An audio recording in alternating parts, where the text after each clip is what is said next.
Good morning दोस्तों, माँ seated classes में आप सभी का स्वागत है। आप सभी कैसे हैं? मैं आशा करता हूँ आप सभी बहुत ही अच्छे होंगे। तो दोस्तों, आज की क्लास में हम लोग का टॉपिक है रोग। हम लोग आज रोग पे चर्चा करेंगे कि आखिर रोग क्या है।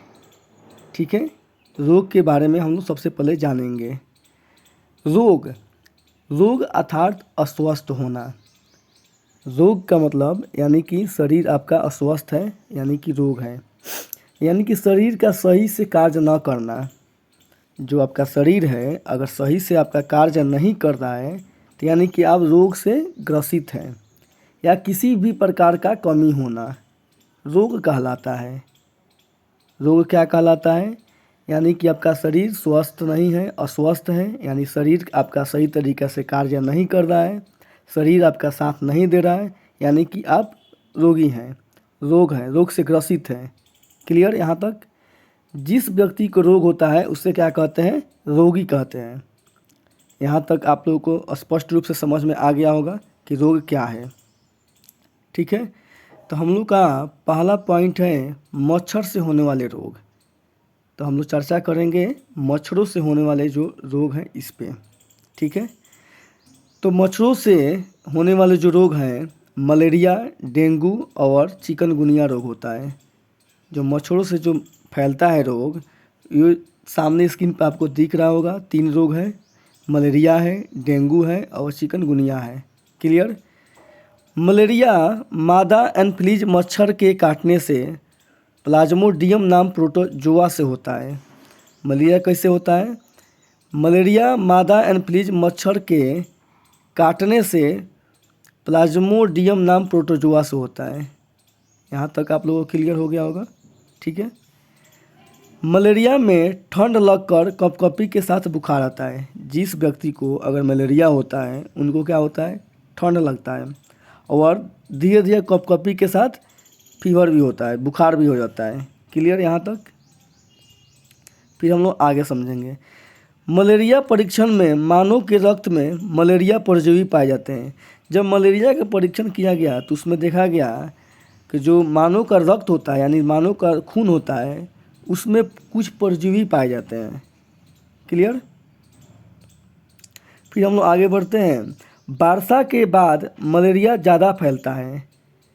डेंगू अक्टूबर से दिसंबर तक फैलता है। तो देखते होंगे कि बारिश ज़्यादातर जून जुलाई के महीने में, अगस्त के महीने में होता है।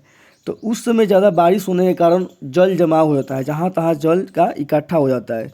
तो उस कारण से क्या होता है कि मच्छर का जो प्रजनन होता है बहुत अधिक हो जाता है। तो उस समय का मच्छर का प्रजनन बहुत अधिक हो जाता है। तो अक्टूबर से दिसंबर का जो महीना होता है उसमें क्या होता है? डेंगू का होने की संभावना बहुत ही ज़्यादा होती है। तो जब भी अगर देखते होंगे डेंगू किसी व्यक्ति का होता है तो अक्टूबर से दिसंबर माह के बीच में ही ज़्यादातर डेंगू देखने को आपको मिलता होगा। क्लियर? मच्छर के लार्वे का रंग भूरा होता है। जो मच्छर का लार्वा होता है वो कैसा कलर का होता है? भूरा रंग का होता है। क्लियर? मलेरिया के विषय में पुरानी अवधारणा थी कि गंदगी में जहरीली गैसों से यह बीमारी फैलती है। बहुत पुराने के ज़माने के लोग बोलते थे कि मलेरिया के विषय में जो पुरानी अवधारणा थी, क्या होता था कि गंदगी में जहरीले गैसों से यह बीमारी फैलती थी। क्लियर? फिर हम आप लोग को स्क्रीन पर दिखा रहे हैं। देखिए यहाँ पे आपको स्क्रीन पर देख पा रहे होंगे।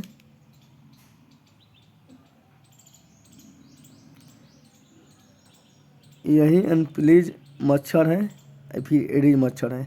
जो एनफ्लूएंजा मच्छर है इससे क्या होता है कि मलेरिया उत्पन्न होता है। इसके काटने से क्या होता है? मलेरिया उत्पन्न होता है। लेकिन जो एडिज मच्छर है इसके काटने से क्या होता है? डेंगू होता है। अगर क्वेश्चन आ जाए एग्जाम में कि एनफ्लूएंजा मच्छर काटने से क्या उत्पन्न होता है, कौन सा रोग उत्पन्न होता है, तो हम लोग का आंसर क्या होगा? तो हम लोग का आंसर होगा मलेरिया। अगर क्वेश्चन आए कि एडिज मच्छर के काटने से कौन सा रोग उत्पन्न होता है, तो हम लोग का आंसर क्या होगा? तो डेंगू होगा। यहाँ तक क्लियर? पूरा स्पष्ट रूप से आप लोग समझ गए होंगे। तो फिर हम लोग आगे बढ़ते हैं। तालाब में मच्छरों के लार्वा को खाने हेतु गम्बूसिया मछली पाली जाती है। तेल भी डालते हैं जिससे O2 समाप्त हो जाती है, यानी कि ऑक्सीजन समाप्त हो जाती है। क्लियर।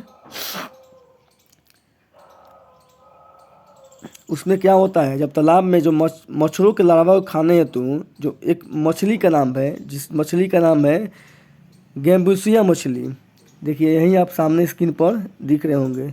ये क्या करती है कि जो मच्छरों का लार्वा होता है वो खा जाती है, ठीक है, और उसमें कुछ तेल डाला जाता है जिससे उसमें का ऑक्सीजन होता है उस समाप्त हो जाता है। क्लियर। मलेरिया की दवा कुनैन सिनकोना पेड़ की छाल से बनाई जाती है। जो मलेरिया की दवा बनाया जाता है, एक पेड़ का नाम है, उस पेड़ का नाम है सिनकोना, कुनैन सिनकोना। मलेरिया की दवा जो है वो कुनैन सिनकोना पेड़ की छाल से बनाया जाता है। यही छाल है, देख रहे हैं आप स्क्रीन पर, ये भैया हाथ में लिए हुए हैं, दिखा रहे हैं आपको, यही छाल है। इस छाल का क्या नाम है, कुनैन सिनकोना पेड़ की छाल से बनाई जाती है। अगर क्वेश्चन आ जाए कि मलेरिया की दवा किस पेड़ से बनाया जाता है, तो हम लोग का आंसर क्या होगा, कुनैन सिनकोना पेड़ की छाल से बनाई जाती है। क्लियर। फिर हम लोग आगे बढ़ते हैं। डेंगू का मच्छर साफ पानी में अंडे देता है। डेंगू का जो मच्छर होता है वो साफ पानी में अंडे देता है। क्लियर, ठीक है। फिर हम लोग आगे बढ़ते हैं। फिर हम लोग चर्चा करेंगे रोनाल्ड रॉस के बारे में, कि रोनाल्ड रॉस जो है वैज्ञानिक हैं। इन्होंने एक प्रयोग किया था, खोज किया था मच्छरों के बारे में। फिर हम लोग इसमें देखते हैं कि क्या ये खोज किए हैं, इनके बारे में हम लोग समझेंगे और चर्चा करेंगे। जो रोनाल्डो रॉस ने खोज की मलेरिया मच्छर के काटने से होता है, इसका पता इन्होंने सिकंदराबाद के अस्पताल में लगाया। जो रॉस जी थे, क्या किए कि इन्होंने खोज किया कि जो मलेरिया मच्छर के काटने से होता है, जो मलेरिया होता है मच्छरों के काटने से होता है, इसका पता कहाँ किए, सिकंदराबाद के अस्पताल में लगाया। क्लियर यहाँ तक। 1902 में उन्हें इस पर नोबेल पुरस्कार मिला। रोनाल्ड रॉस को 1902 में इसके खोजने पर, मलेरिया के मच्छर काटने से होता है इस खोजने पर, इनको 1902 में क्या मिला, नोबेल पुरस्कार मिला। नोबेल पुरस्कार से इनको नवाजा गया। ठीक है।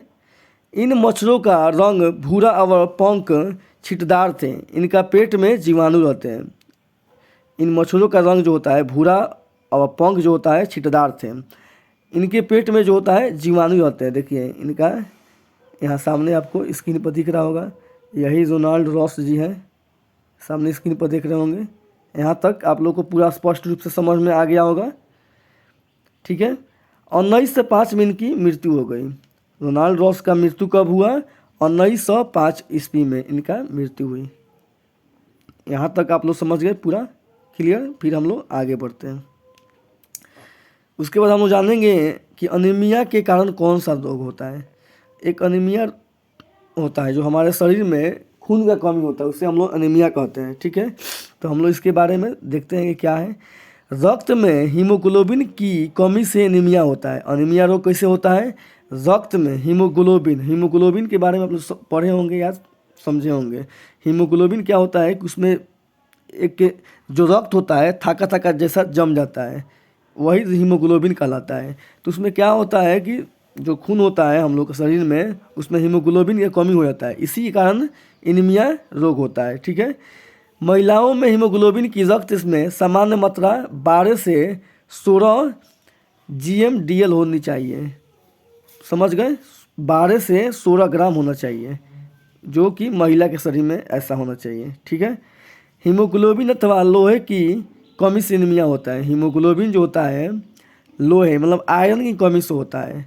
समझ गए, हीमोग्लोबिन कैसे होता है, आयरन की कमी से होता है। आयरन के शरीर में पूर्ति नहीं होगा तो आपको हीमोग्लोबिन की कमी हो जाएगी।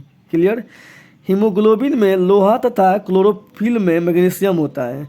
हम पहले ही बता चुके हैं कि हीमोग्लोबिन में लोहा तथा क्लोरोफिल की में मैग्नीशियम होता है, कि लोहा अगर शरीर में आयरन की कमी होगा तो हीमोग्लोबिन की कमी हो जाएगी। क्लियर। गुड़, आंवला और हरी पत्तेदार सब्जियों में आयरन होता है। अगर आयरन की कमी होता है, हीमोग्लोबिन की कमी होता है, तो हम लोग को क्या सेवन करना चाहिए, गुड़ का सेवन करना चाहिए, आंवला करना चाहिए और हरे पत्तेदार सब्जियां का सेवन करना चाहिए। इससे क्या होता है कि हीमोग्लोबिन का कमी शरीर में नहीं होता है। यहाँ तक समझ गए हम लोग। फिर हम लोग आगे बढ़ते हैं। देखिए यहाँ सामने आपको स्क्रीन पर दिखाया गया है, सामने समझ पा रहे होंगे। यहाँ कितना चाहिए, यहाँ नॉर्मल कितना चाहिए, समझ गए। कितना उम्र में कितना चाहिए हीमोग्लोबिन होना चाहिए। यहाँ 8 ग्राम है, यहाँ 10.5 ग्राम है। क्लियर। फिर हम लोग आगे बढ़ते हैं। फिर यहाँ सामने दिख रहा होगा कि हीमोग्लोबिन बढ़ाने के मुख्य स्रोत। अगर हीमोग्लोबिन किसी व्यक्ति का कम है तो किस चीज़ के सेवन करने से हीमोग्लोबिन का मुख्य स्रोत हो सकता है। तो हम लोग यहाँ पढ़ेंगे दाल, चावल, सब्जियाँ, रोटी। यहाँ देख रहे होंगे दाल के कारण हम लोग शरीर में हीमोग्लोबिन को बढ़ा सकते हैं, चावल से, सब्जियाँ से और रोटी से। यहाँ सामने स्क्रीन में आपको दिख रहा होगा। देखिए ये गुड़ है, यह आंवला है, ये हरे पत्तेदार वाला सागे हैं। ज़्यादा से ज़्यादा सेवन करने से हीमोग्लोबिन की पूर्ति हो जाती है। क्लियर यहाँ तक। फिर हम लोग आगे बढ़ते हैं। मक्खियों से कौन सी बीमारी होती है, मक्खियों के द्वारा कौन सी बीमारी होती है। तो मक्खियों से पेट की बीमारी होती है। मक्खियों से क्या चीज़ की बीमारी होती है, पेट की बीमारी। पेट से संबंधित जो भी रोग होता है मक्खियों द्वारा ही होता है। मक्खी से हैजा, डायरिया, अवनिंद्रा रोग फैलता है। इससे क्या होता है, हैजा होता है, डायरिया होता है, अवनिंद्रा रोग फैलता है। क्लियर। देखिए यहाँ सामने दिख रहे हैं मक्खी। यहाँ देखिए ये व्यक्ति का पीड़ित है, हैजा और डायरिया से लग रहा है कि पीड़ित है ये व्यक्ति। समझ गए यहाँ तक। फिर हम लोग आगे बढ़ते हैं। जीवाणु जनित रोग। तो जीवाणु जनित रोग में क्या क्या चीज़ें हम लोग देखते हैं।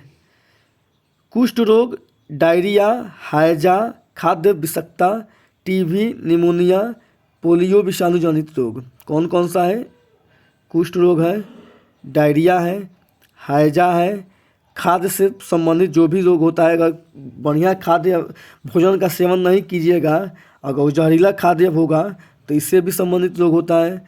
टीबी होता है, निमोनिया होता है और पोलियो विषाणु जनित रोग होता है। यहाँ तक क्लियर, समझ गए। फिर कुछ क्वेश्चन है, 2-3 क्वेश्चन है, इसके बारे में हम लोग समझ लेते हैं। मलेरिया रोग प्रमुखतः किस समय में फैलता है, सर्दी के समय, गर्मी के बाद, वर्षा के बाद, कभी कभी। तो हम लोग पढ़े क्या कि वर्षा के बाद में होता है। क्लियर। निम्नलिखित में किस रोग के प्रति पुरानी अवधारणा थी कि यह रोग गंदगी और जहरीली गर्मी गैसों से फैलती है। टाइफाइड, मलेरिया, चेचक, हैजा। इसमें किस में हम लोग पढ़ रहे थे, तो इसमें दिया हुआ था निम्नलिखित में किस रोग के प्रति पुरानी अवधारणा थी कि यह रोग गंदगी और जहरीली गैसों से फैलती है। तो गंदगी और कैसे होगा, तो मलेरिया हो जाएगा। ठीक है, क्योंकि जहाँ गंदगी होगा वहाँ मच्छरों का ज़्यादा आवागमन होगा, वहाँ मच्छर का ठहराव ज़्यादा होगा, इसलिए गंदगी नहीं करना है। जहाँ गंदगी फैलेगी वहाँ मच्छर भी अधिक से अधिक संख्या में उपलब्ध होंगे। तो आज हम लोग चर्चा किए रोगों के बारे में, मच्छरों के बारे में जाने कि कौन सा रोग किस मच्छरों के द्वारा होता है, समझ गए। मलेरिया के बारे में जाने, डेंगू के बारे में जाने, चिकनगुनिया के बारे में जाने, और फिर हम लोग आयरन से संबंधित और रक्त एनीमिया के बारे में जाने कि हीमोग्लोबिन की कमी कैसे होती है, कैसे पूर्ति की जाती है। तो आज की वीडियो में हम लोग इतना ही रखते हैं। फिर हम लोग नेक्स्ट वीडियो में नेक्स्ट टॉपिक के साथ पढ़ेंगे। तो तब तक के लिए धन्यवाद।